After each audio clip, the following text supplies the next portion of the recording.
A'udzubillahi minasyaitonirrajim. Bismillahirrahmanirrahim. Alhamdulillahi rabbil alamin.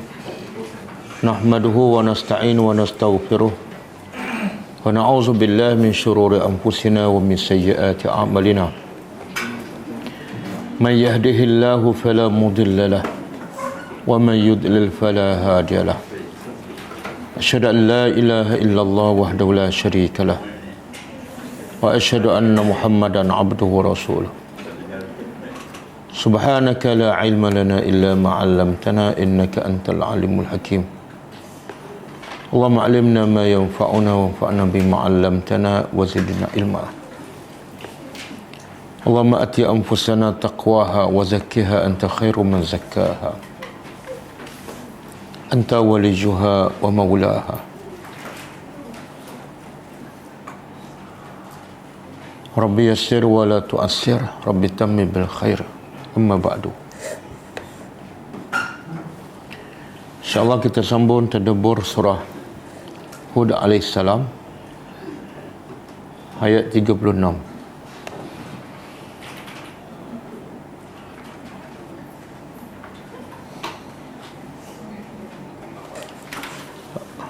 Sebelum tu kita tengok pengajaran ayat yang lepas.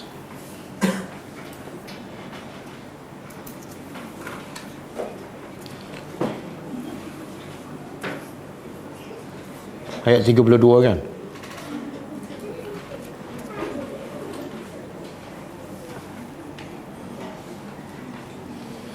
A'udzubillahi minasyaitonirrajim. Qalu ya Nuh qad jadaltana fa aksarta jidalana fa'tina bima ta'iduna in kunta minas sadiqin. Maksudnya mereka berkata, iaitu kaum Nabi Nuh, wahai Nuh, sesungguhnya engkau telah banyak berhujah dengan kami, lalu engkau telah memperbanyakkan jidal engkau terhadap kami, maka bawa datanglah kepada kami apa yang engkau janjikan akan kami, iaitu azab, sekiranya engkau adalah orang-orang yang benar. Pengajarannya, pertama,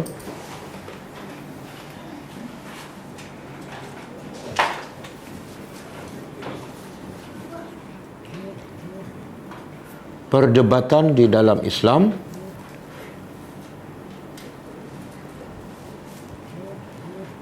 ada yang tercela dan ada yang terpuji.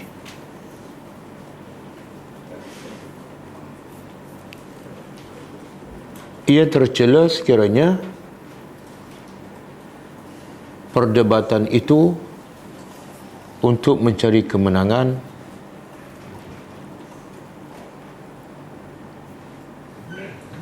atau berbangga dengan pendapat sendiri,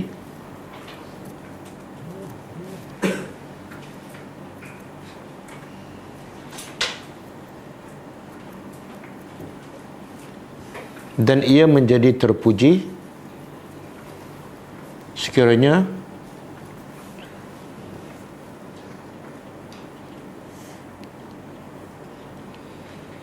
bertujuan untuk menegakkan kebenaran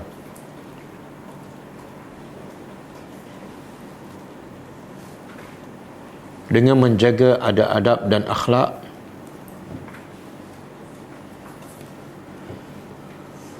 yang baik.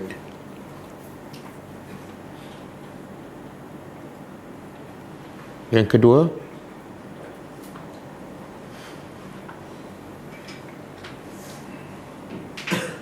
perdebatan juga dilarang dalam agama sekiranya kebenaran itu telah jelas dalil dan buktinya,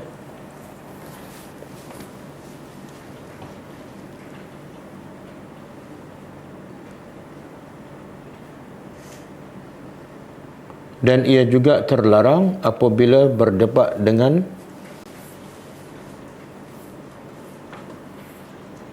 ahli-ahli bid'ah dan yang mengikut hawa nafsu.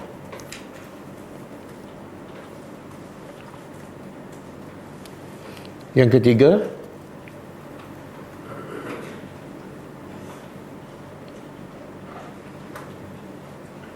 antara kebodohan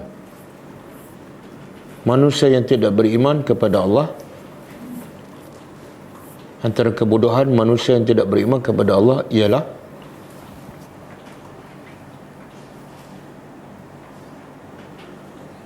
mencabar Tuhan ataupun Nabi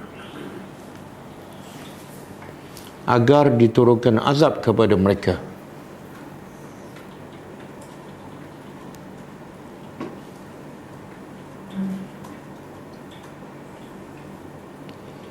Kerana manusia yang bodoh sahaja yang inginkan musibah.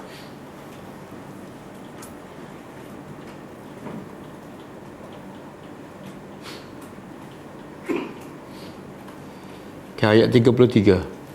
Qala innama ya'tikum bihillah in sya'a wa ma antum bimu'jizin. Maksudnya, dia berkata, iaitu Nabi Nuh AS, sesungguhnya hanyalah yang mendatangkan azab itu kepada kamu ialah Allah, sekiranya dia kehendaki, dan kamu tidak boleh berlepas diri daripadanya. Maksudnya, pengajarannya pertama,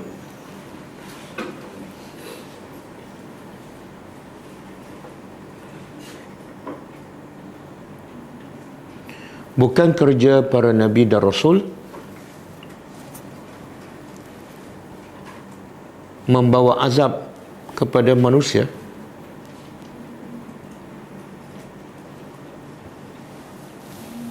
tetapi kerja utama mereka ialah memberi peringatan kepada manusia tentang azab Allah.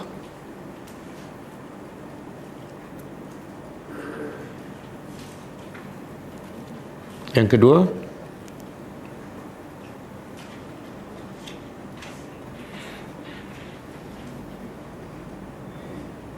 tidak ada sesiapa pun yang boleh terlepas daripada hukuman dan azab Allah.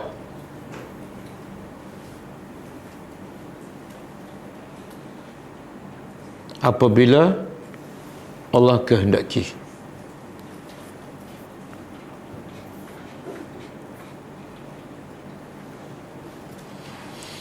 Ayat 34. وَلَا يَنْفَعُكُمْ نُصْحِي إِنْ أَرَدْتُ أَنْ أَنْصَحَ لَكُمْ إِنْ كَانَ اللَّهُ يُرِيدُ أَنْ يُغْوِيَكُمْ هُوَ رَبُّكُمْ وَإِلَيْهِ تُرْجَعُونَ. Maksudnya, dan nasihat aku tidak memberi manfaat pada kamu sekiranya aku ingin menasihati kamu, sekiranya Allah menghendaki agar menyesatkan kamu. Dialah pencipta kamu dan hanya kepadanya kamu dikembalikan. Pengajarannya, tugas para Nabi dan Rasul hanyalah memberi nasihat kepada umat manusia.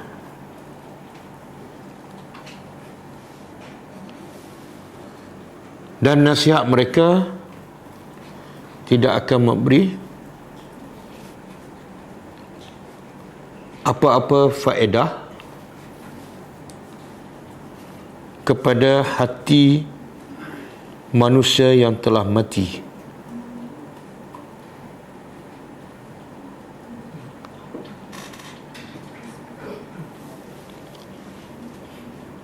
Yang kedua,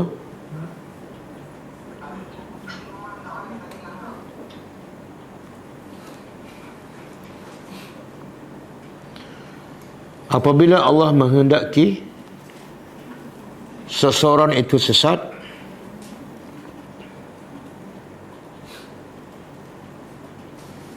disebabkan pilihannya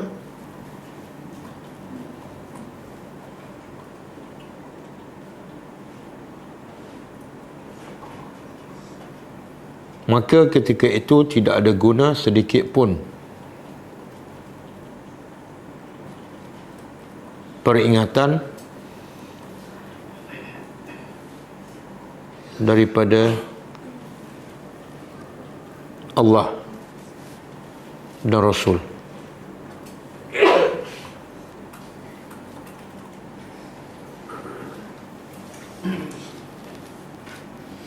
Ayat 35, am yaquluna iftarah qul in iftaraituhu fa alayya ijrami wa ana bari'un mimma tujrimun. Maksudnya, ataupun mereka berkata, dia iaitu Rasul mereka-reka kitab Allah. Katalah kepada mereka, sekiranya aku yang merekanya, maka ke ataskulah dosa itu.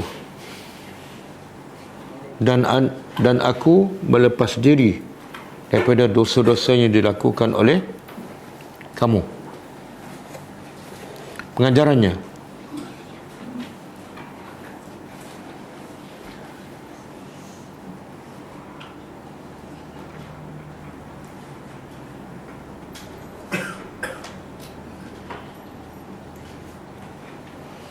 apabila musuh Islam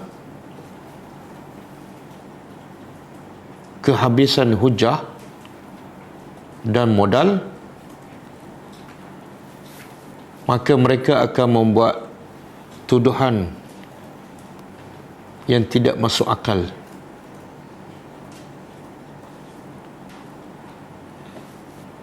Iaitu kitab Allah itu adalah rekaan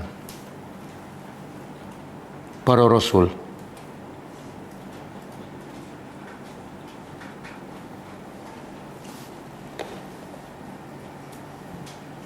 Yang kedua,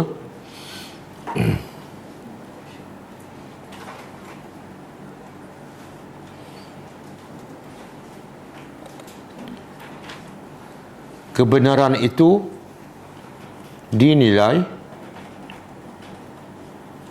berdasarkan apa yang diucapkan, bukan berdasarkan siapa yang mengucapnya.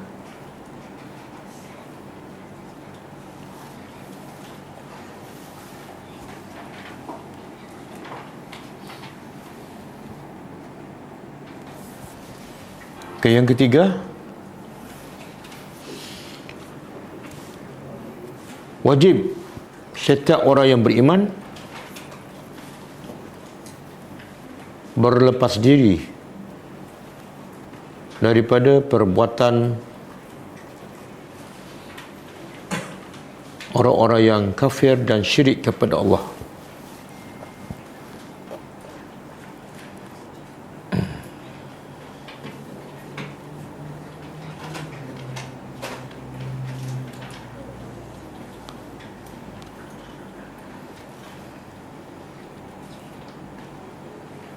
Okey, kita sambung tadabbur ayat seterusnya.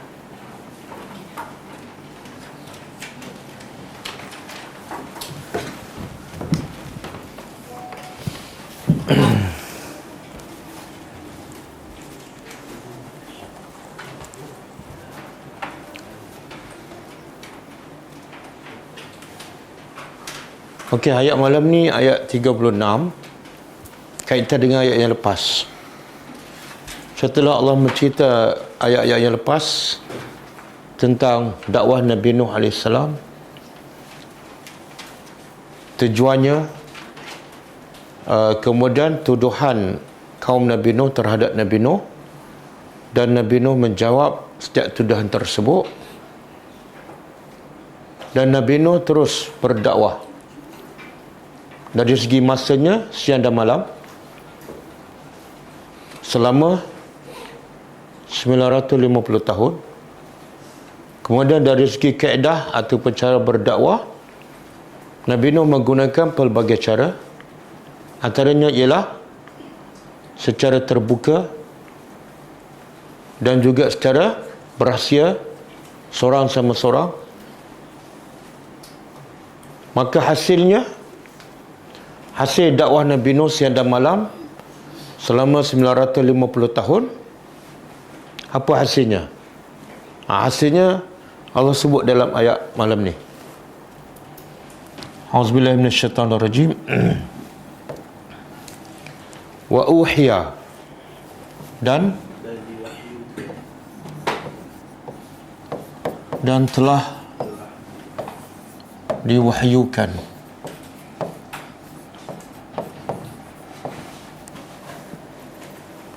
Wahyu ni dalam bahasa Arab ialah al-i'lamu fi khafa'in. Ini makna al-wahyu. Al-i'lamu fi khafa'in. I'lan, pemberitahuan. Fi khafa'in, secara tersembunyi. Jadi wahyu tu Allah bagi tahu kepada para rasul secara tersembunyi, bukan secara terbuka. Okey, telah diwahyukan ila Nuh, kepada Nabi Nuh. Apa yang diwahyukan? Annahu,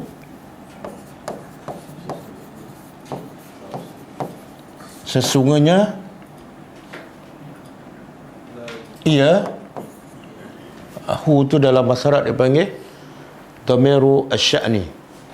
Sesungguhnya ia, iaitu urusan dakwah Nabi Nuh, lan yu'mina, tidak sekali-kali akan beriman.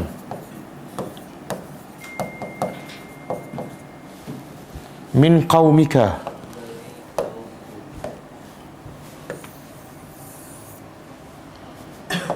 min qaumika, dari kaum engkau. Illa, kecuali, man, orang yang sesungguhnya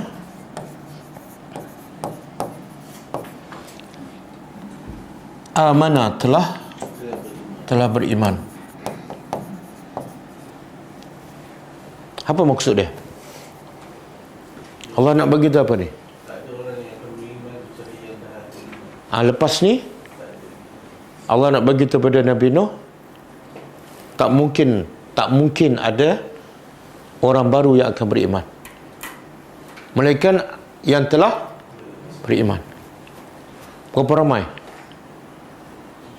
Ulama beza pendapat. Yang naik kapal Nabi Nuh tu lah, ada kata 8 orang, ada kata 14, ada kata 70, ada kata 80. Bahkan ada disebut dalam tafsir, kapal Nabi Nuh akhirnya berlabuh di Mosul, di Iraq. Dan tempat tu dipanggil Bandar 80. Sebab kononnya yang naik kapal Nabi Nuh yang beriman adalah 80 orang. Tapi semua ni tidak ada riwayat yang sahih. Dan tak penting. Kalau penting, Allah sebut. Dia kaedah macam tu. Bila Allah tak sebut angka, mana benda tu tak penting.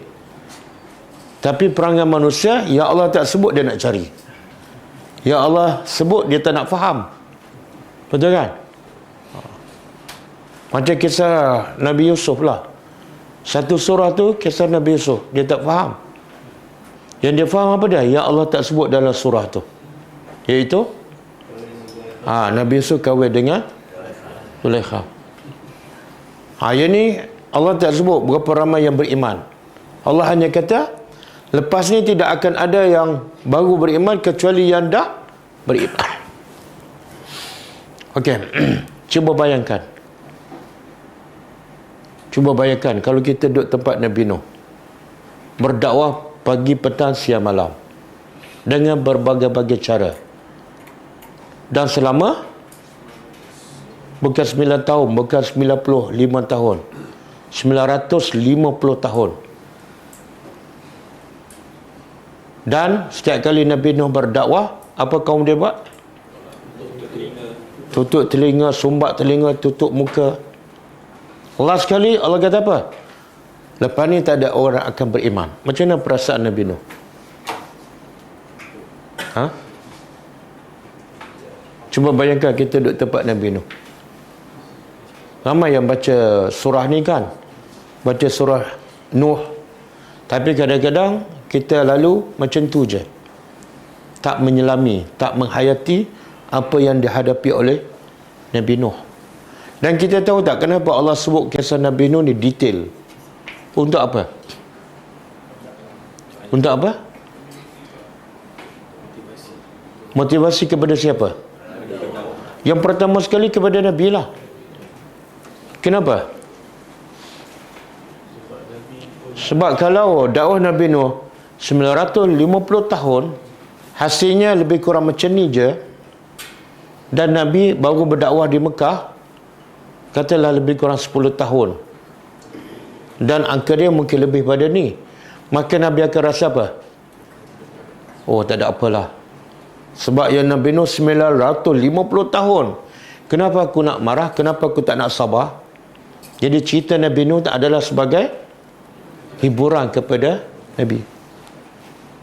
Nabi dakwah teruk, tapi tengok cerita Nabi Nuh,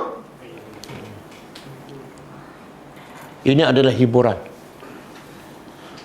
Sebab tu Allah sebut dalam surah yang sama, ayat 110,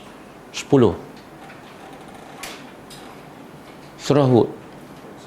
Saya tak bagi. Ada ayat 110.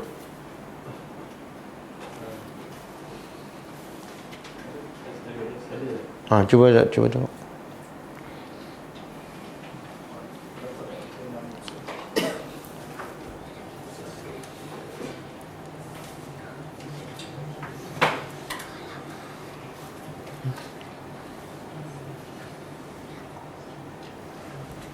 Bukan, cuba angkat sikit. Lagi.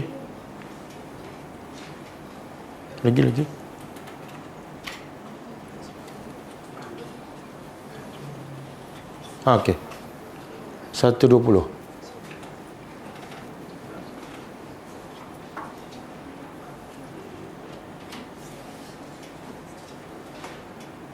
Okey.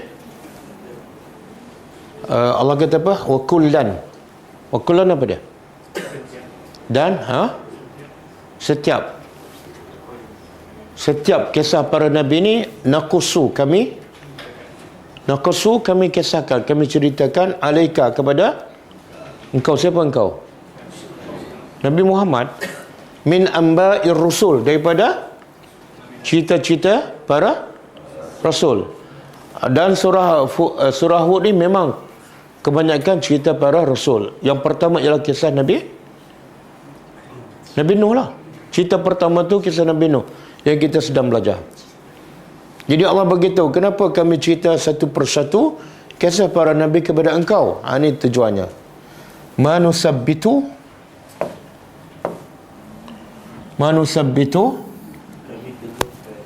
apa yang boleh kami teguhkan dengan kisah ini, fuadaka, hati engkau. Jadi tujuan utama kisah-kisah para Nabi disebut dalam Quran ialah untuk mentasbitkan, meneguhkan hati Nabi yang stres, tertekan ketika berdakwah, khususnya di Mekah. Jadi hiburan Nabi apa dah? Bila buat kerja dakwah, orang tolak, orang maki, orang hina, apa hiburan Nabi? Baca Quran. Kita pula, hiburan kita apa dah? Bila stres. Bercuti kan? Kalau tak ada dalam kelas tu, pergi bercuti lah tu.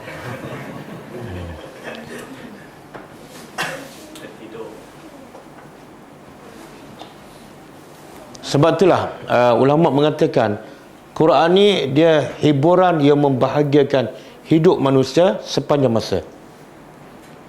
Bila kita baca Quran, kita faham, kita seronok. Dan seronok tu kekal. Berbeza dengan dunia. Dunia bila kita dapat dunia, kita akan seronok bila dapat, ketika dapat. Lepas dapat, hilang. Betul kan?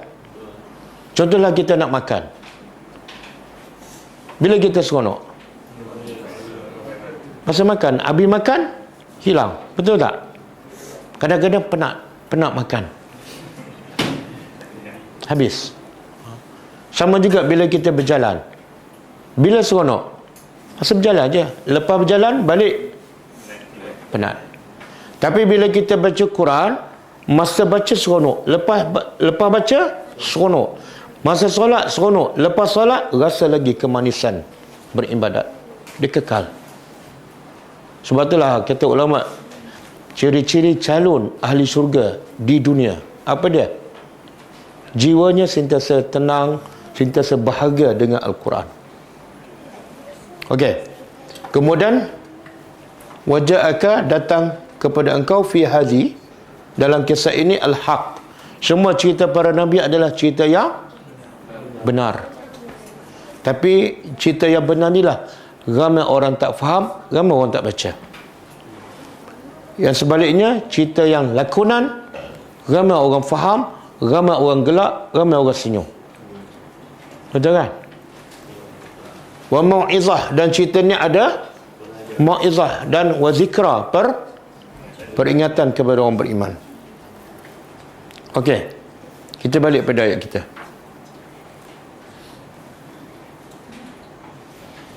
Bila Nabi Nuh rasa ialah sedikit kecewa kan? Sedikit kecewa. Maka Allah pun hiburkan hati Nabi Nuh. Dengan apa? Fala tabat. Ini Allah kisah Nabi Nuh. Bila Nabi Nuh dah macam kecewa lah 950 tahun, siang dan malam, tiba-tiba Allah kata apa? Lepas ni tak mungkin ada orang beriman. Maka Allah nak hiburkan hati Nabi Nuh. Allah kata apa? Fala tabta'is. Maka janganlah engkau tabta'is ni, jangan sedih, jangan duka cita.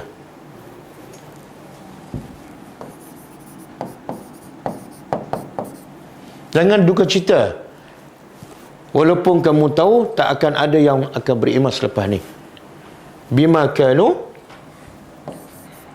dengan apa yang adalah mereka yaf'alun, lakukan. Lepas ni jangan sedih. Apa saja mereka lakukan pada engkau, apa dia kaum dia kata pada Nabi Nuh?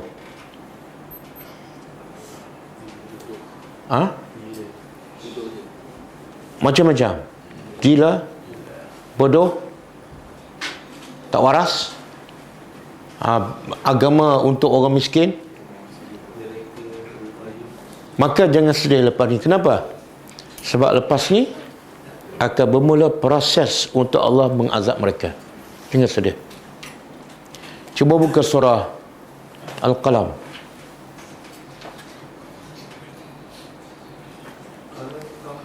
Al-Qamar. Ayat berapa? 32.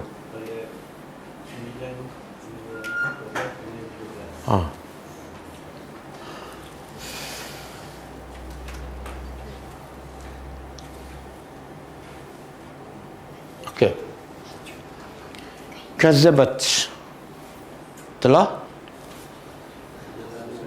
mendustakan qablahum, sebelum mereka, sebelum orang musyrikin Mekah, telah mendustakan kaum Nabi Nuh. Jadi orang musyrikin Mekah mendustakan Nabi. Adakah benda baru? Tak. Allah kata sebelum tu dah ada lagi, bermula daripada kaum Nabi Nuh, mereka telah mendustakan Nabi Nuh. Fakazzabu, maka mereka mendustakan hamba kami, iaitu Nabi Nuh. Antara yang mereka dusta ataupun mereka menyakitkan hati Nabi Nuh, apa dia? Wa qalu majnun, mereka kata gila. Wasdujir apa dia?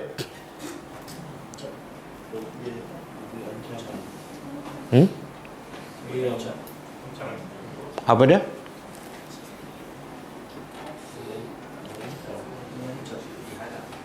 Wasdujin makna orang yang dihalang. Dihalang buat kebaikan, dihalang menyebarkan dakwah. Kenapa dia kata gila? Dia tahu tak Nabi Nuh tak gila? Kalau tahu kenapa kata gila?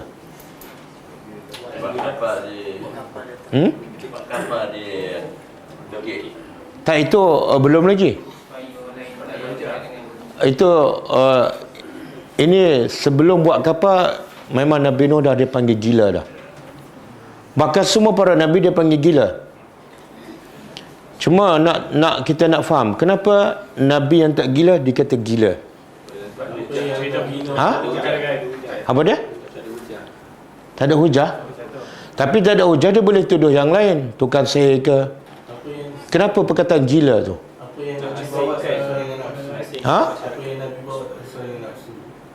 Apa yang Nabi buat tak sesuai dengan?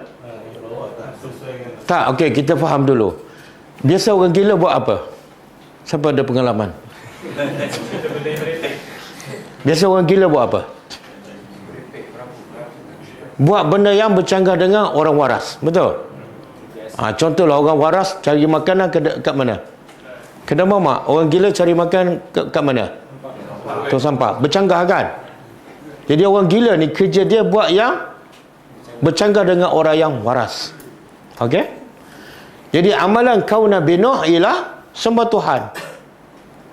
Dah sekian lama sehingga mereka rasa itu adalah betul.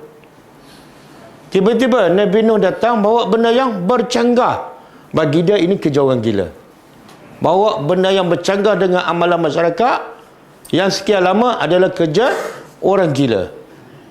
Faham? Ada persamaan. Itu bahaya bila benda yang salah dilakukan sekian lama dan tidak ada pencegahan. Akhirnya benda yang salah dianggap betul. Dan bila datang nak betulkan dengan benda yang betul, dia kata benda yang betul tu salah. Bahkan dia kata gila, ini kerja gila ni. Semua orang buat macam ni dah sekian lama. Tiba-tiba macam kita tengok orang gila lah. Bila kutip sampah, ambil makanan kat tong sampah. Kalau saya lah ambil makanan dalam tong sampah, orang kata apa pada saya? Cakap perlahan sikit Betul tak? Inilah mentaliti masyarakat bila dah bergelumah dengan amalan yang salah sekian lama. Mereka akan yakin benda itu betul. Bila data yang baru, walaupun betul, mereka kata itu adalah salah. Betul kan? Padahal yang Nabi Nuh bawa itu adalah yang terbaik untuk mereka. Nak selamatkan mereka. Saya bagi contoh simple je kan. Contoh. Tapi orang akan marah lah. Dan mungkin orang akan kata juga saya gila. Contoh. Orang kita suka puasa malam nisfu Syakban. Nabi tak pernah buat. Sahabat tak pernah buat. Tabi'in tak pernah buat. Imam Syafi'i pun tak pernah buat. Yang Nabi buat apa dia? Yang Nabi buat. Yang ada hadis sahih. Satu Nabi puasa juga 15 Syakban. Tapi dia panggil puasa putih. 13, 14, 15. Bukan 15 saja. Dan itu hadis sahih. Dan kelebihannya apa? Puasa hari putih setiap bulan. Seumpama dia puasa sunat setahun. Hadis sahih, ganjaran yang besar. Tapi ramai orang tak buat. Betul? Dia pilih 15 je. Puasa Isnin Khamis, sahih tak? Sahih. Isnin Khamis setiap minggu. Ramai orang tak buat. Dan bulan Syakban, Nabi puasa hampir semua. Hampir penuh bulan. Sahih. Ramai orang tak buat. Yang orang buat ialah okey, kalau saya cerita yang Nabi buat, orang kata apa? Padahal yang saya cakap tu bukankan lebih baik daripada yang mereka buat. Lebih sahih dan ganjarannya lagi besar. Betul tak? Tapi orang tak boleh terima apa yang saya cakap. Betul kan? Cuma saya belum dengar orang kata saya gila. Kalau orang kata pun saya dah ready. Okey. Kalau orang, sebab itulah bila kita buat kerja dakwah, orang kata macam-macam, ingat kisah Nabi Nuh. Aku baru 9 hari berdakwah dan orang belum kata gila, tiba-tiba nak marah, nak mengamukkan. Malulah pada Nabi Nuh. Ataupun kalau baca Quran, lompatlah kisah Nabi Nuh, jangan baca. Okey. Hasilnya pada fada'a rabbahu, maka Nabi Nuh berdoa pada Tuhannya. Bila termasuklah Allah kata lepas ni tak ada orang akan beriman. Anni maghlubun, aku wahai Tuhan, aku dah dikalahkan. Aku tak boleh buat apa dah. Orang tak nak beriman, pekakkan telinga. Aku dah tak boleh buat apa dah. Fantasir, maka tolonglah. Dia minta pada Allah. Ini bermulalah proses Allah menurunkan azab pada mereka. Okey, Nabi kita pernah tak menghadapi suasana sedih macam Nabi Nuh? Pernah. Cuba buka surah Luqman ayat 31.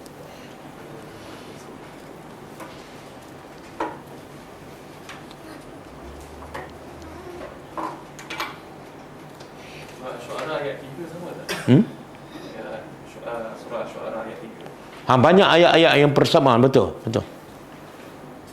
Fala'allaka bakhi'un. Surah Al-Kahfi pun sama. Ayat 7. Sama. Cuma saya nak pelbagaikan. Biasa kita bawa contoh beda surah Al-Kahfi, surah Syu'ara. Ini kita bawa surah Luqman. Wa man kafar.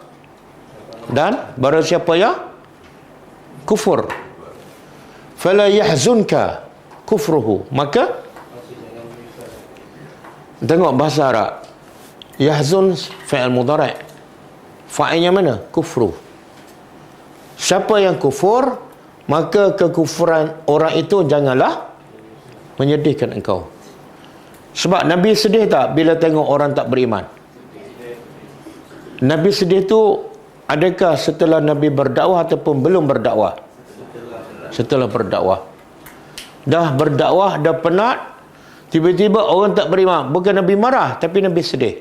Maka Allah turun ayat ni melarang. Jangan sedih. Jangan sedih. Kenapa? Ilaina marji'uhum, hanya kepada kami mereka kembali. Jangan sedih. Fanunabbi'uhum, lalu kami akan ceritakan kepada mereka bima amilu, apa yang mereka buat terhadap kamu, terhadap dakwah kamu. Kami akan bongkar satu persatu. Innallah, mana boleh Allah, boleh tak Allah nak bongkar semua apa yang dibuat oleh orang musyrikin Mekah pada Nabi? Boleh. Sebab apa? Innallaha alimun, sesungguhnya Allah Maha mengetahui bizati surut, dalam hati pun Allah tahu, yang zahir lagilah. Ini amaran. Bila kita nak menentang Al-Quran, nak menentang sunnah, nak menentang dakwah, takutlah pada ayat ni. Allah akan bongkar satu persatu apa yang kita tentang. Dan Allah tahu apa saja dalam hati kita. Okey. Kita balik pada ayat kita.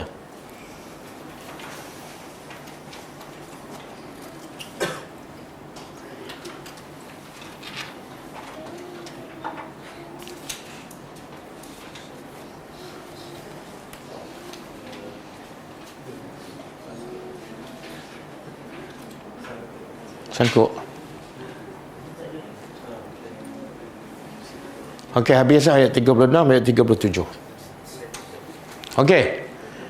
Bila dah sekian lama berdakwah, macam-macam kena maki, kena hina, Nabi Nuh pun dah berdoa pada Tuhan, jangan biarkan seorang pun mereka ni hidup di atas muka bumi. Tiba-tiba Allah suruh Nabi Nuh buat apa? Wasna'il fulka, dan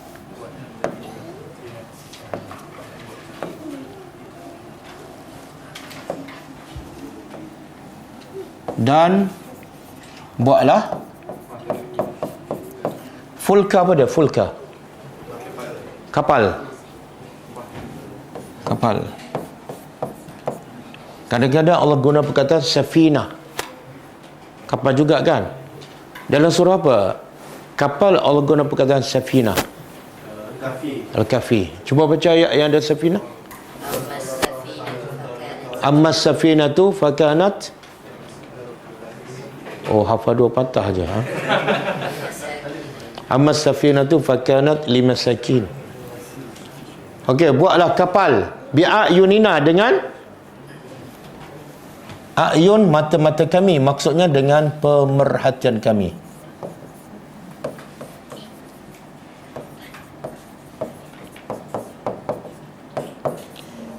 Wa wahyina, dan wahyu kami. Maksudnya apa ni? Kenapa Allah suruh? Patut Allah kata buat dengan pemerhatian kami dan wahyu kami. Kenapa? Sebab Nabi Nuh tak tahu pun. Kita tahu tak kapal yang pertama dibina di dunia siapa? Kapal Nabi Nuh lah. Jadi Nabi Nuh tak ada kepakaran. Maka sebab tu Allah kata, buat je, aku akan tunjuk satu persatu. Dalam tafsir ada mengatakan Nabi Nuh buat kapal ni bermula apa? Dia tanam pokok. Dia tanam pokok. Sampailah pokok tu besar, dia tebang. Lepas tu dia potong. Lepas tu dia buat kapal. Cuba fikir dari segi logik. Dakwah berapa tahun tadi? 950 tahun. Siang dan malam. Orang tolak, orang maki.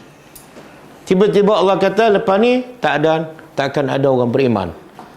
Lepas tu Allah kata apa? Buat kapal. Lepas tu Allah kata apa?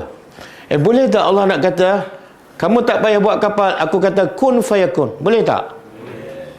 Kenapa macam apa? Macam Dalam 950 tahun penat berdakwah pagi petang siang malam. Tak ada allowance. Lepas tu dah penat berdakwah, bagi tahu orang tak akan beriman, lepas tu buat kapal. Kalau kita duduk tempat Nabi Nuh, kita memberontak tak? Betul tak? Kita berdakwah 10 tahun, orang tak terima. Lepas tu bos kita kata apa? Pergi panjat pokok. Potong-potong pokok semua. Jadi soalannya kenapa? Kenapa Allah macam menyusahkan? Sebenarnya Allah tu Maha Penyayang. Tapi kadang-kadang kita tak boleh nak faham apa hikmah. Boleh je Allah turunkan banjir lemas dan Allah selamatkan Nabi Nuh dengan orang beriman tanpa kapal. Boleh tak? Boleh je. Nabi Yunus dalam perut ikan pun boleh selamat. Kan? Allah bagi semua Nabi Nuh pengikut dia masuk perut ikan. Selamat je. Tapi kenapa kena buat kapal? Kapal pun tak ada pengalaman. Ada tafsir mengatakan Nabi Nuh seorang dia buat. Kenapa?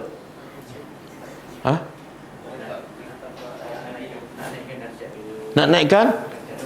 Yalah, takkan tak naik-naik lagi 950 tahun. Yang tak naik ini yang berdakwah 9 hari. 950 tahun.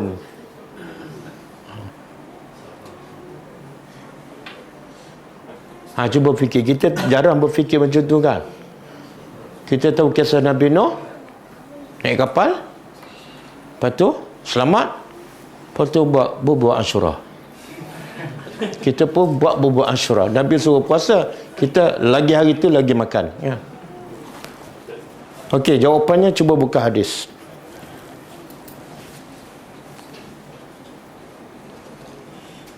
Hadis yang kedua.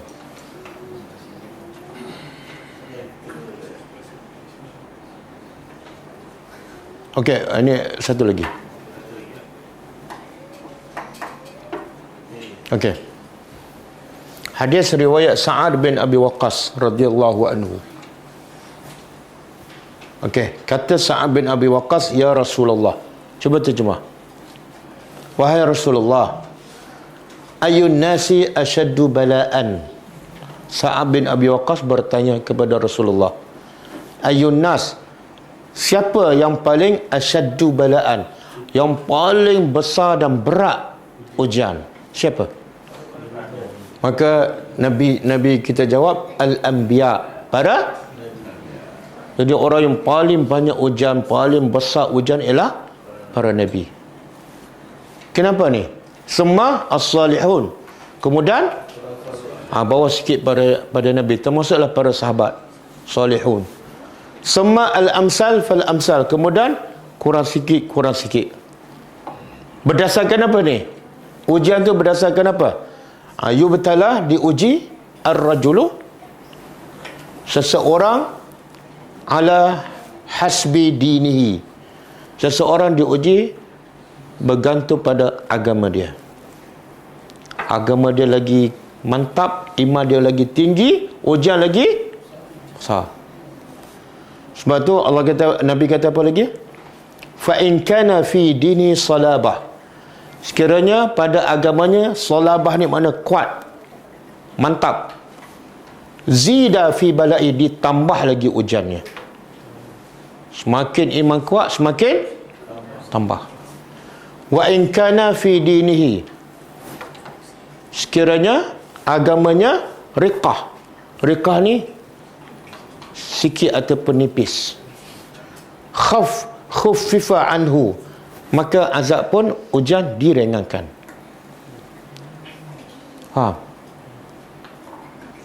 Jadi kita berbangga tak sebab azab kita sikit je? Saya ni alhamdulillah Ustaz, jarang sakit kan? Okey ke tak okey? Okey. Bila ujian sikit, tanda apa tu? Iman kita nipis. Sebab itulah Nabi Nuh 950 tahun yang beriman sikit, lepas tu buat kapal. Kenapa? Sebab iman Nabi Nuh hebat. 950 tahun boleh sabar, takkan tak boleh sabar buat kapal? Allah nak bagi pahala yang lagi besar. Wala yazalu, apa faedah bala ni? Ujian. Wala yazalul bala'u, dan bala itu, ujian, akan berterusan bil mu'min, dengan orang beriman. Dengan orang, Allah sebut orang beriman. Mana kalau tak beriman tu, hatta, sampai bila ni? Hatta yamshi alal ardi walaysa alaihi khati'ah. Ujian akan terus menimpa orang beriman sehinggalah dia berjalan di atas muka bumi dalam keadaan tidak ada dosa. Faham?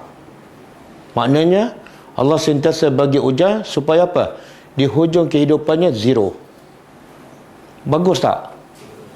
Sebab tu orang beriman, ni kan Nabi cakap kan, orang beriman sentiasa keadaannya sentiasa baik. Bila dia uji, dia sabar. Kenapa? Allah nak dia mati dalam keadaan tidak ada dosa. Orang beriman tak akan merungut bila ditimpa musibah. Boleh? Sebab itulah orang beriman yang paling besar gaji dia siapa? Siapa? Para Nabi lah. Macam mana kita nak tahu orang tu gajinya besar ataupun gajinya kecil? Tengok pada ujian. Cuba tunjuk hadis tu yang last tu.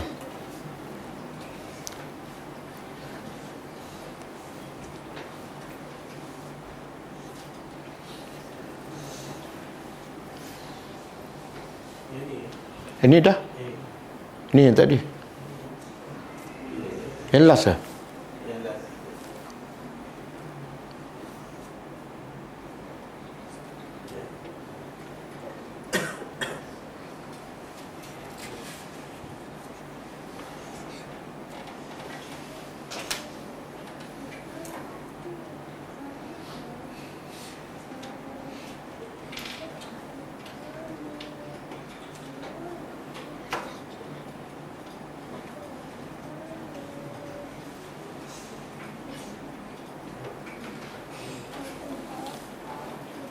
Ada tak ada?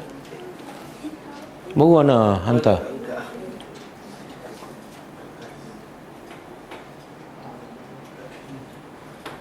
Okey. Kita tengok siapa yang gaji paling besar di sisi Allah. Sabda Nabi SAW, inna, sesungguhnya, izamal jazai. Izama ni mana besar, Jazak, balasan.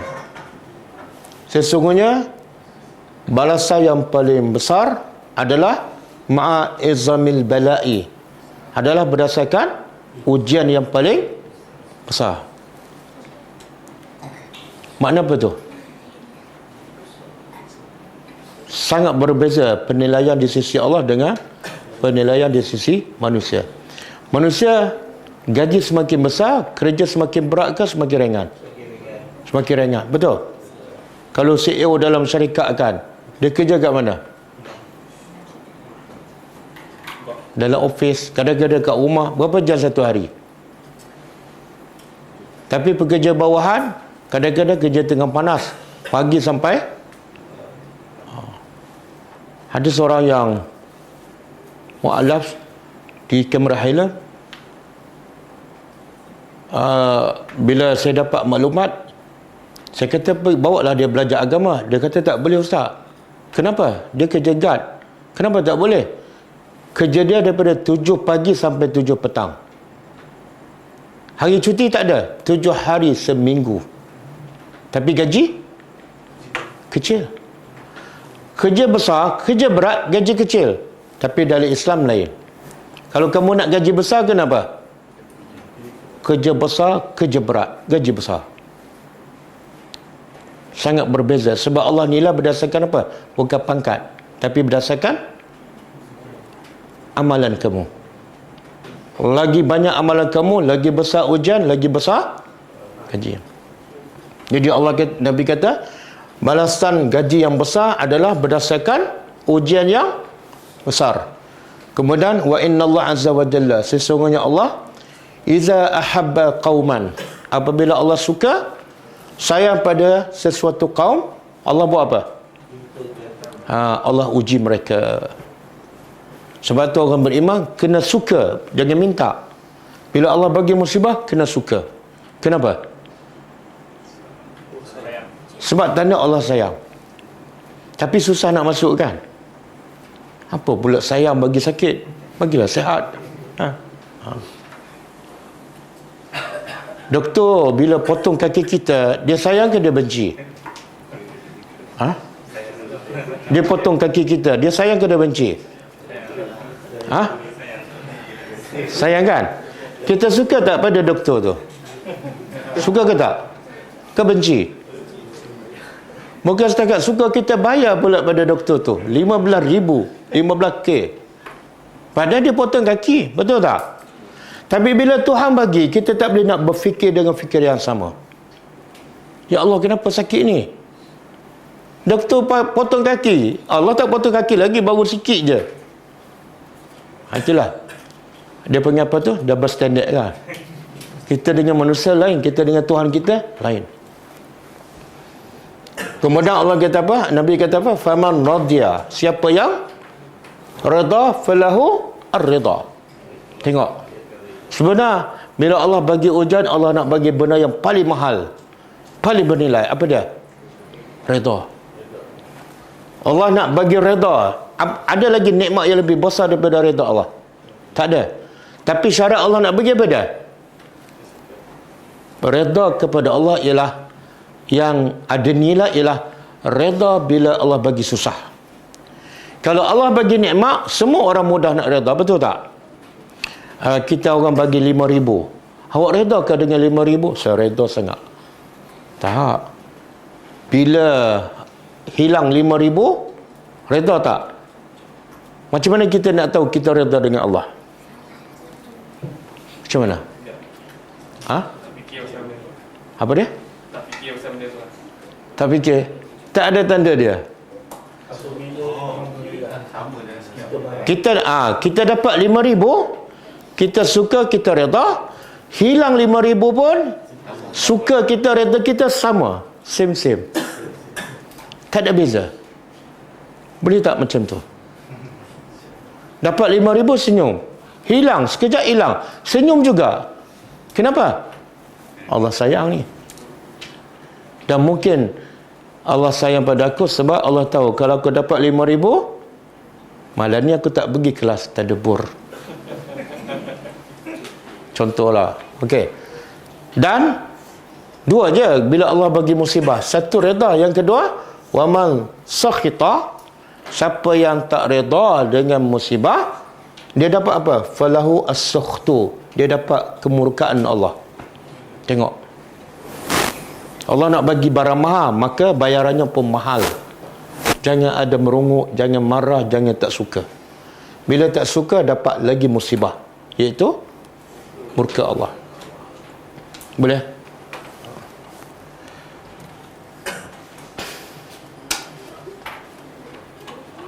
Okey, Nabi kita diuji. Saya nak bagi satu hadis. Mungkin kita biasa dengar. Hadis yang mula-mula.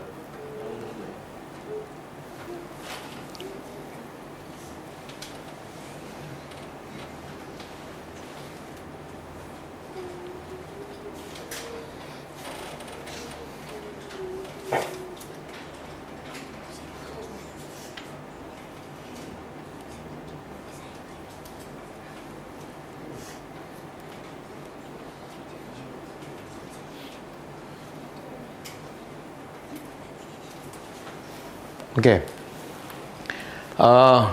Kalau kita tengok dakwah Nabi Nuh kan 950 tahun, ada lebih kurang katalah 14 orang kan. Dakwah tu berjaya ataupun gagal?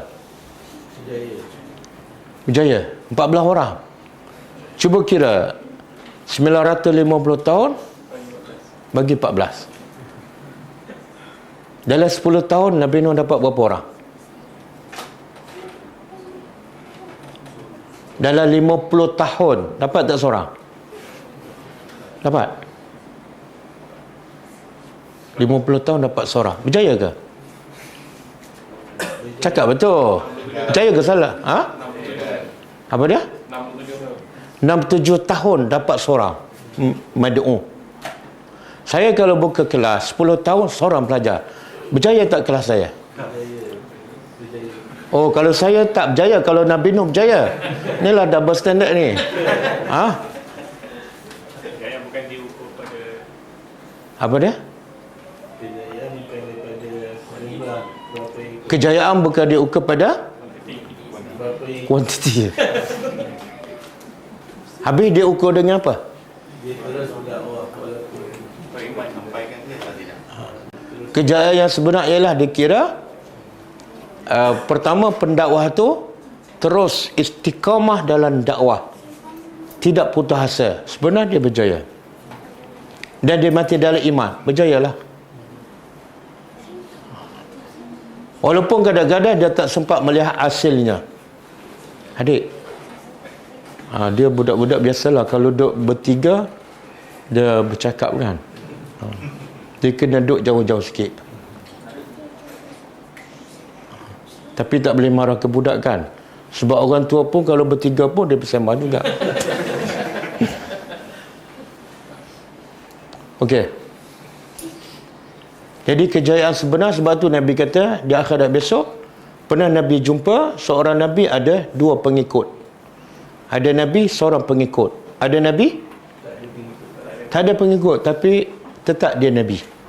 Tidak menjejaskan kedudukannya sebagai Nabi. Okey, kita tengok hadis ni. Syakauna ila Rasulillah SAW. Hadis ini daripada Khabbab ibn al-Arat. Ini masa dakwah di Mekah ni. Ramai sahabat yang mati dibunuh, kena seksa, tertekan, hilang keluarga. Maka Khabbab bin al-Arat datang mengadu pada Nabi. Syakauna, kami mengadu kepada Rasulullah sallallahu alaihi wasallam. Wa huwa mutawassidun burdatan lahu fi zilli al-Ka'bah. Masa tu Nabi duduk dekat Kaabah berbaring dengan mutawassidun, mana melapik kain di kepalanya. Nabi baring. Kemudian kulna, kata Khabbab, kulna, kami berkata pada Rasulullah, ala tastansiru lana, wahai Rasulullah, tolonglah minta kemenangan untuk kami. Tolonglah berdoa pada Allah supaya Allah bagi kemenangan. Ala tad'u Allahu lana, kenapa engkau tidak berdoa pada Allah untuk kita supaya kita menang? Kan kita orang beriman. Orang Mekah musyrik itu kafir. Kenapa kita asyik ditindas dia? Tolonglah berdoa pada Allah. Logik tak permintaan tu? Dia bukan minta harta, minta menang je.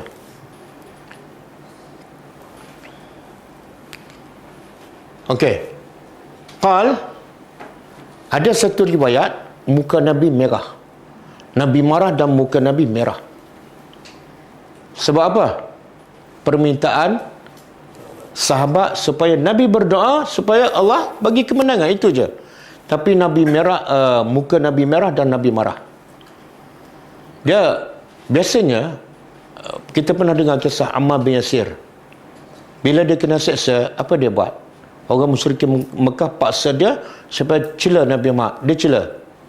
Dan puji berhala, dia puji. Sebab apa? Dia tak tahan sakit. Jadi bila dia cela Nabi, dia puji berhala, orang musyrik lepaslah. Tapi hati dia rasa tak tenang. Dia pun jumpa Rasulullah. Ya Rasulullah, aku boleh lepas ni sebab aku dah cela engkau, dan aku puji berhala sebab aku tak tahan. Nabi tanya, macam mana hati engkau ketika itu? Kata Ammar bin Yasir, hati aku tetap tenang, beriman kepada Allah. Maka Nabi kata, kalau mereka ulang balik pada kamu, buatlah macam tadi, tak salah. Tengok nasihat Nabi kan. Tapi bila yang ni, Khabbab minta doa supaya Nabi berdoa pada Allah, minta kemenangan, Nabi marah. Okey, kita nak faham kenapa Nabi marah. Nabi jawab, kana rajulu, adalah lelaki fiman qablakum, orang dahulu yang sebelum kamu, bila mereka berdakwah, yuhfaru, ditentang, kemudian ditangkap. Yuhfaru, digali lubang, fil ardi, di bumi, wa yuj'al fihi, maka orang tu diletak dalam lubang tu, kemudian dikambus separuh. Fayuja'u, maka dia bawa datang bil minsyar, gergaji. Fayuda'u, maka gergaji itu diletak ala ra'si, di atas kepalanya. Fayushaqqu, maka digergaji dan terbelah dua, tak boleh bergerak sebab separuh badan. Wa ma yasudduhu zalika an dini, walaupun perbuatan tu sangat-sangat menyeksakan, tapi orang yang beriman ni tidak goyah sedikit pun. Tak adalah dia mengucap ke ataupun kutuk agama, tak ada. Iman dia tetap mantap. Boleh faham? Nabi nak jawab permintaan Khabbab dengan apa? Bagi contoh orang dulu. Yang kedua, Nabi kata, contoh kedua, wa yumsyatu, dan ada juga yang buat kerja dakwah sampai yumsyatu, disikat bi amsyatil hadid, dengan sikat besi ni, disikat dagingnya sampai tinggal tulang, hidup-hidup. Wa ma yasuddu, dan perbuatan itu, azab itu sedikit pun tak menjadikannya goyah. Wallahi, kemudian Nabi bagi harapan, demi Allah, la yutimmanna hazal amr, agama ni akan disempurnakan oleh Allah, hatta yasira, sehingga penunggang ataupun orang yang musafir boleh berjalan daripada Sana'a ila Hadramaut. Tahu di mana Sana'a? Di mana? Yaman. Hadramaut? Yaman juga kan? Cuma ada perbezaan antara Sana'a dengan Hadramaut. Apa perbezaannya? Tak tahu. Sana'a tu biasa kalau orang belajar, dia jadi sunnah. Kalau pergi belajar Hadramaut, biasanya jadi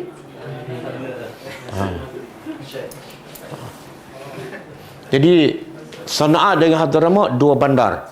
Nabi nak bagi harapan pada sahabat ni, akan ada satu masa Allah akan bagi kemenangan, sehingga siapa yang musafir daripada dua bandar ni, Sana'a dan Hadramaut, dia la yakhafu, dia tak akan takut pada sesiapa kecuali Allah.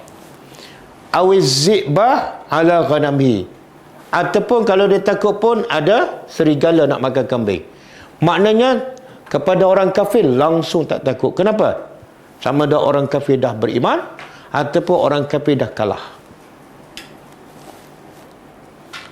Last kali Nabi kata apa? Walakinnakum, akan tetapi kamu tasta'jilun, terburu-buru. Soalannya kenapa Nabi marah? Dan Nabi buat kesimpulan, kamu ni gopoh. Sedangkan mereka betul-betul tertekan dan ada sahabat diseksa dan ada yang dibunuh dah. Bila minta Nabi berdoa, Nabi marah. Faham soalan? Kenapa Nabi marah? Sepatut Nabi bagi apa? Okey, insya-Allah tengoklah malam ni aku bangun berdoa, kan? Bagilah motivasi sikit.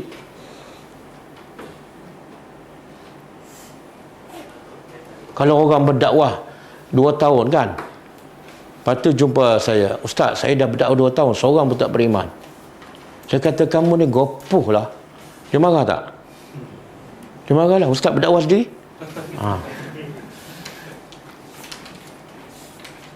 Saya baca ada satu artikel tulisan Profesor Dr. Sulaiman Umar Al-Ashqar. Dia buat ulasan kenapa Nabi marah. Nabi marah bukan makna Allah tak akan tolong.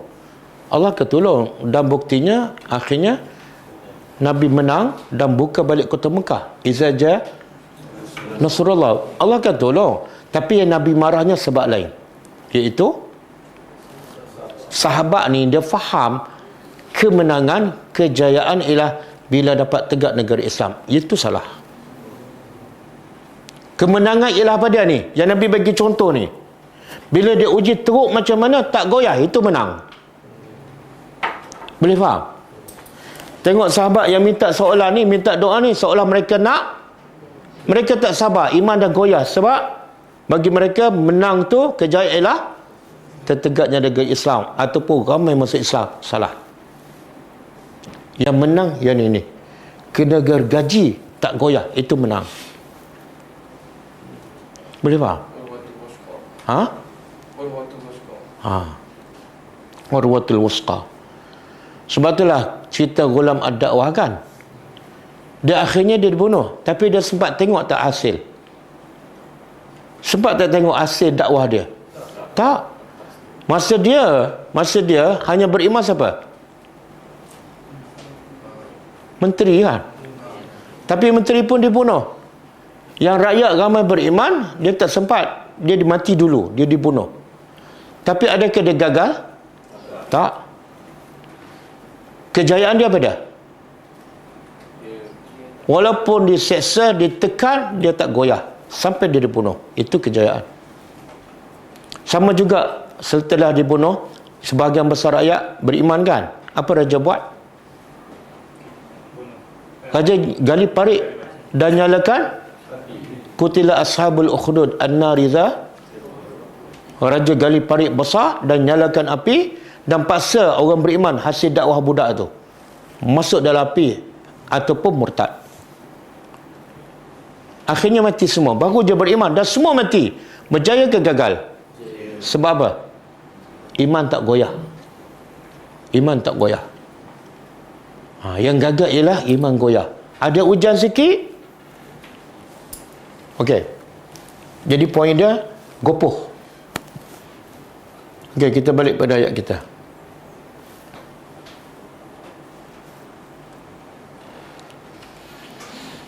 Jadi Allah kata pada Nabi Nuh, buat kapal bi'ayunina, dengan pemerhatian kami dan wahyu kami. Wala tukhatibni, dan janganlah tukhatibni. Apa dia tukhatibni? Jangan engkau berunding dengan aku. Jangan engkau merayu ataupun berunding kepadaku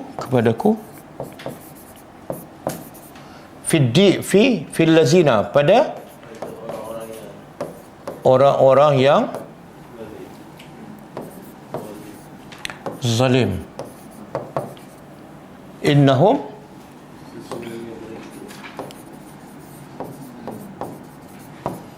mereka mughraqun, akan tenggelam. Apa maksud ni? Bila aku turunkan banjir besar, ada yang tenggelam, jangan berunding dengan aku. Jangan merayu. Sebab apa? Aku dah cakap lepas ni, semua tak akan beriman. Termasuk anak Nabi Nuh. Nanti kita akan baca kisah. Bila Nabi Nuh sudah selamat apa semua, dia tanya Tuhan, wahai Tuhan, engkau janji nak selamatkan anakku. Hanya Allah kata, wala tukhatibni. Tapi sebab kasih seorang bapa, ditanya juga pada Tuhan. Nanti kita akan sampai pada ayat tu. Okey. Wa yasna'u, kita habiskan. Wa yasna'u, dan dia mula membuat kapal. Al-fulk, kapal. Dia buat kapal kat mana ni?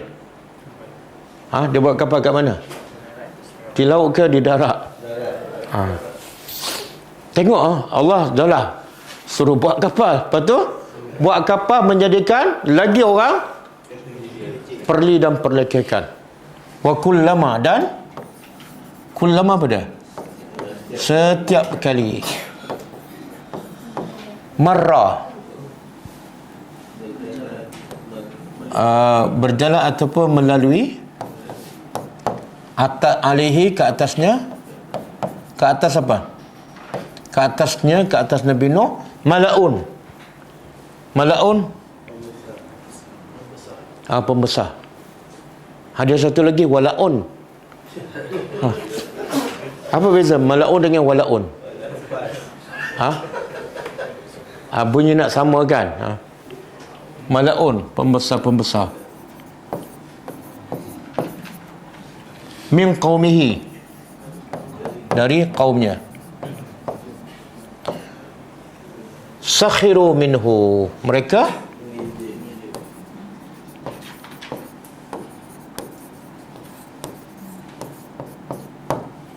minhu, darinya, iaitu dari Nabi Nuh.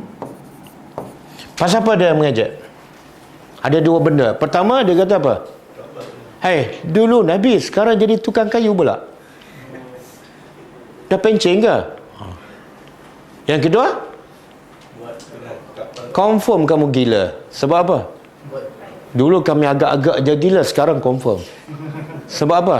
Buat kapal? Tengok apa yang Allah suruh Nabi buat, benda je lagi menyebabkan tekanan, stres. Tapi itulah nilai iman Nabi Nuh. Semakin tinggi, semakin besar ujiannya. Nabi Nuh jawab. Dia berkata,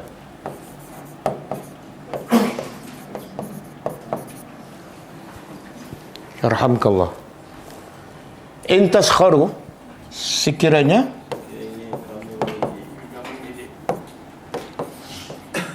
kamu mengejek ataupun kamu mempermainkan, mengolok,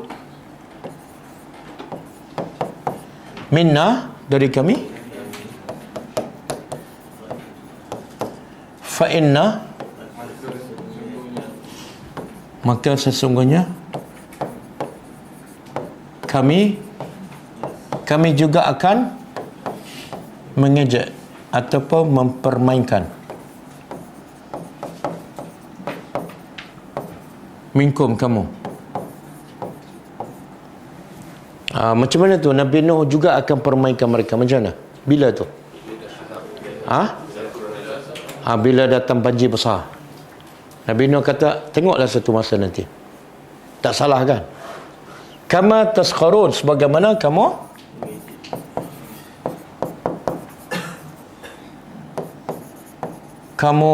mengejek kami.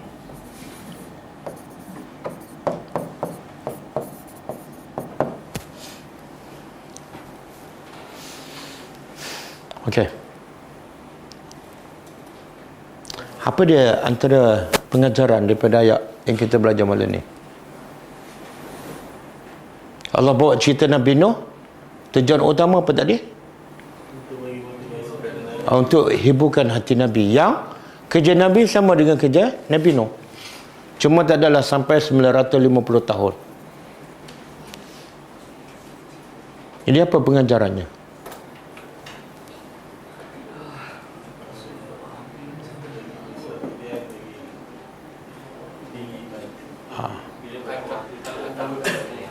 Bila kita kurang ujian, kita kena rasa risau. Sebab apa? Itu tanda iman kita lemah. Satu. Yang kedua, bila kita akan iman kita kuat, bila Allah akan uji kita dengan ujian yang besar, bila iman kita kuat akan bila tu? Bila kita berdakwah. Selagi kita tak berdakwah, iman kita tak akan meningkat. Sebab itulah semua para nabi iman dia meningkat. Sebab apa? Buat kerja dakwah. Bila buat kerja dakwah, cabarannya besar. Bila cabarannya besar, lagilah imannya perlu kuat. Kemudian yang ketiga, menjadi pengajaran surah Al-Ankabut. surah Ankabut. menjadi pengajaran. Apa dia? Semua kisah para nabi jadi pengajaran. Tapi pengajaran dari sudut apa? Pengajaran kepada mereka yang berdakwah lah. Kalau tak berdakwah, jadi tak kisah-kisah para nabi panduan? Tak. Sebab tu baca tu, dia tak tengok apa maksud, apa cerita, apa pengajaran. Sebab dia bukan pendakwah. Dan sebab itulah kalau dia bukan pendakwah, baca kisah Nabi Nuh, dia tak terhibur. Betul tak? Pernah tak baca kisah Nabi Nuh terhibur? Yang terhibur ialah orang yang tengah bersedih. Siapa yang bersedih? Yang bekerja dakwah lah. Jadi bila saya baca kisah para Nabi, termasuklah kisah Nabi Nuh dalam Quran, lepas tu baca pula sirah Nabi Muhammad SAW, lepas tu tengok pula suasana hari ini, saya kata, saya tak tahulah apa pandangan saya ni betul ke salah. Saya rasa macam ramai orang Islam ni macam main-main je dengan agamanya. Termasuklah yang duk mengajar kan. Mengajar pergi masjid, relax je. Lepas tu dapat duit. Lepas tu besok datang ustaz lain kan. Masyarakat tak berubah. Betul tak? Masyarakat di luar tak sampai mesej dakwah. Ustaz duk mengajar dalam masjid, relax, aircon. Nabi Nuh 950 tahun berjalan kaki. Kena maki, kena kata gila. Orang tutup telinga. Lepas tu last sekali Allah beritahu tak ada orang beriman. Last sekali Allah suruh buat kapal pula. Kita buat kerja relax. Betul? Jadi muhasabah diri kita. Betul tak aku cintakan Allah? Betul tak aku cintakan agama ni? Kalau betul, apa sumbangan kita untuk agama Allah? Kalau setakat pergi solat, pergi masjid, balik. Lepas tu pergi belajar, balik. Lepas tu pergi Mekah, balik. Lepas tu ada cuti, melancong. Betul tak kita cintakan Allah dan agama? Okey. Cukup lah.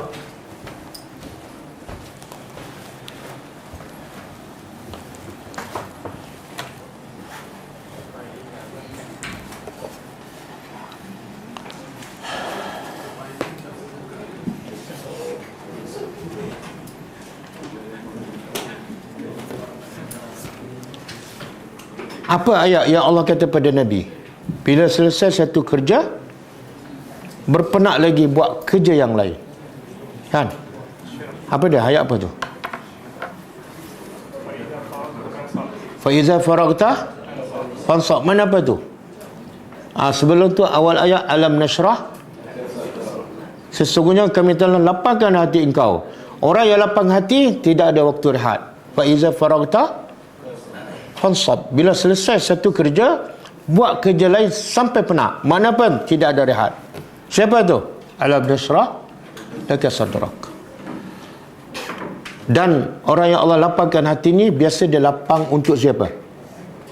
Dia lapang untuk orang. Ada je masa dia untuk orang. Tapi kalau orang sempit hati, tandanya apa? Sentiasa tidak ada masa untuk orang, tapi sentiasa ada masa untuk diri dan keluarga. Okey. Cukup lah. Jadi malam ni rasa berat ke rasa terhibur?